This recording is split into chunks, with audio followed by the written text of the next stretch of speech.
बिस्मिल्लाहिर्रहमानिर्रहीम। आज का जो हमारा टॉपिक है जी ये है सिनोनिम्स के हवाले से। और सिनोनिम्स जैसे कि आपको पता है जिस प्लेलिस्ट में आप हो फ़िलहाल, इसमें visit to a small planet है और इसके जितने इम्पोर्टेंट सिनोनिम्स हैं वो इस स्लाइड में आप इसको देखोगे। और ये वो सिनोनिम्स हैं इनफैक्ट जो कि पास्ट पेपर्स में रिपीट भी हो चुके हुए हैं और ये इम्पोर्टेंट भी हैं, तो इसलिए इनको कंसिडर करना मेरा ख्याल है ज़्यादा ज़रूरी होगा। आंसर्स ऑब्वियसली मैं इनके नहीं बताऊंगा क्योंकि पूरा चैप्टर बता दिया गया, उसके क्वेश्चन आंसर्स बता दिए गए, जनरल जो MCQs थे वो बता दिए गए, सारा कुछ उसके अंदर डिस्कस हो चुका होता है। फिर आपको चैप्टर पढ़ना भी है और फिर आपको उसको जज करना है। मैं अगर बता दूंगा तो फिर वो एक तरह का ना चीज़ ख़त्म हो जाएगी। तो ज़्यादातर वैसे लोग कहते हैं कि इसका आंसर बता दिया करें, लेकिन वो फिर मुझे लगता है कि शायद वो जो टेस्ट इस चीज़ का है ना वो शायद ख़त्म हो जाएगा, वो चीज़ हो नहीं पाएगी। इसलिए मेरा ख्याल है कि आपको उसको खुद देखना है और ऑप्शंस दी गई हैं, आपको जज करना है। सिंपल एक सेंटेंस गिवन है और उसमें जो बोल्ड या अंडरलाइन हुआ है ये जो वर्ड, इसका आपको मीनिंग बताना है। तो the slowly a luminous object arc into view. तो लुमिनस का क्या मतलब होगा? आउटसाइज्ड, पेटाइट, अनयील्डिंग या ब्राइट।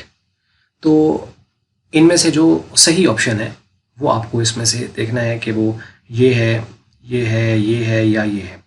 तो वो आप सिंपल ये सारी जो स्लाइड मतलब आपके सामने आ रही है, आप इसको देख लें और उसके बाद मैं नीचे भी आपको दिखा देता हूँ। आप इसको सिंपल वीडियो को पॉज कर लें और पॉज करने के बाद आप इसको एक बार पढ़ लें। पढ़ने के बाद उसको आप यानी कॉपी पर उसके जो स्टेटमेंट है उसको आप दे दें, 1 2 3 नंबर दे दें स्टेटमेंट वाइज।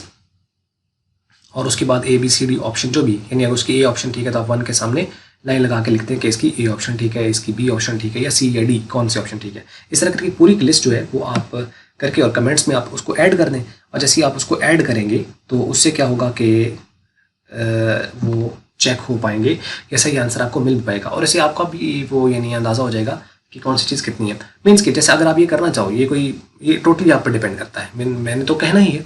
तो उसके बाद फ़ायदा ये हो जाएगा कि जब आप इसको शेयर करोगे तो ऑब्वियसली कोई दूसरा बंदा भी शेयर करेगा, तो उससे उसको कमेंट्स को रीड आउट करते हुए और एक पूरी एक चेन बन जाएगी। क्योंकि अब वो वेबसाइट्स वाला वो ज़माना काफ़ी यानी पीछे जाता जा रहा है। अब सारा ज़माना है ये, यानी जो दौर है वो इनफैक्ट वीडियो का है। और इसी के ज़रिए से क्योंकि ये डायरेक्ट है और आवाज़ भी आ रही है, देख भी पा रहे हो और चीज़ें डायरेक्ट भी हो रही हैं और इसमें आपके कमेंट्स हैं, तो ये ज़्यादा इफेक्टिव है एनी हाउ बाकी सिस्टम से। और फिर आप कहीं बैठे हुए हो, आपके पास ये इन्फॉर्मेशन है, आप शेयर कर सकते हो। और जहाँ लोग एक जगह अपने वो ज़्यादा आ जाएंगे, एक पूरा एक यूनिट बन जाएगा, तो उससे ऑब्वियसली हम किसी सोल्यूशन की तरफ भी सारे मिलकर जा पाएंगे। तो ये है, तो बस इतना ही था आज के लिए। और वीडियो अगर आपको अच्छी लगी है तो इसको आप लाइक कर सकते हैं, अच्छी नहीं लगी तो आप उसको लें डिसलाइक। और हमेशा की तरह वीडियो देखने के लिए आपका बहुत बहुत शुक्रिया।